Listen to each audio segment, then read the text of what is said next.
LiveDesign is a live web-based centralized project management hub. It allows you to seamlessly communicate and collaborate with your colleagues. So colleagues from all over the globe can all be looking at their project together and collaborating together with no lag time and no miscommunications from things like emailing Excel spreadsheets to each other.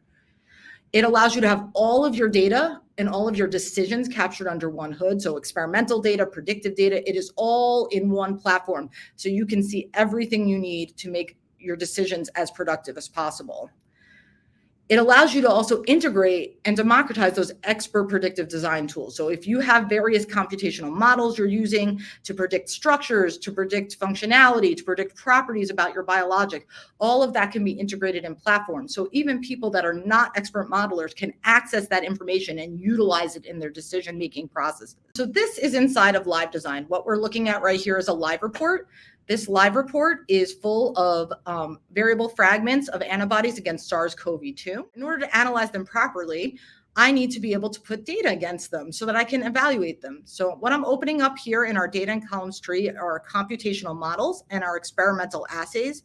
And again, this will just give you a view onto that data. If you have integrated with your data system, you can have a view onto that data here as easily as just adding that assay to your live report. So what you saw there is under experimental assays, I wanted to add my Luminix binding affinity data to the live report. I hit plus and the data columns appeared here.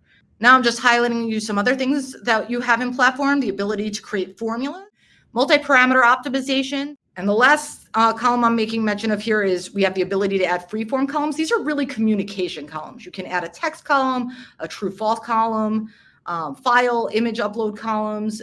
These are things that can make it really easy for you to communicate with your coworkers on a project.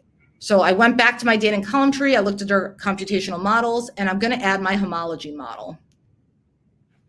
So what you see is I added the model again. I'm already at a place where I have wet lab data in platform and I have a predictive model in platform, all under one hood. Now I clicked there to basically bring up the model. You can see I can see my structural model in platform. I can interact with it at the same time that I'm looking at data, which is really powerful. We've integrated our sequence viewer. And what you'll see is that I selected Biologics display their sequence in platform. I can select which chain. So I just switched it to the light chain that I want to see. Went back to the heavy chain. We have alignment modes that you could select, either multiple sequence alignment or pairwise alignment. You can see when you align them that you then get your auto annotation blocks on the top showing you where you are within your sequence. You see a tooltip as I'm hovering over residues that gives you information about the residues. I'm just turning that off right now in case it's a little busy and you don't need to see it at the moment. You could select which reference sequence you want to use if you want to change your reference. This gives you the option to choose different numbering schemes. It's automatically set to Kabot, but you do have more options.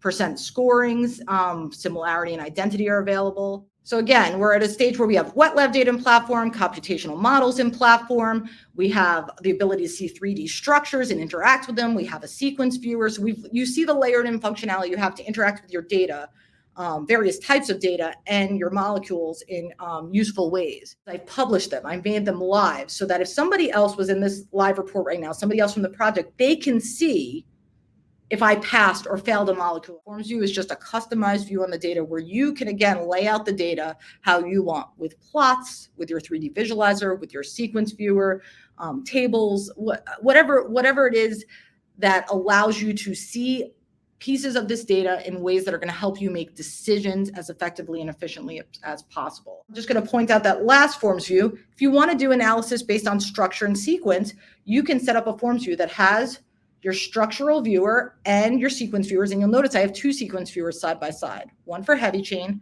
one for light chain. So I've selected three biologics of interest. I'm looking at the heavy chain on the left, the light chain on the right.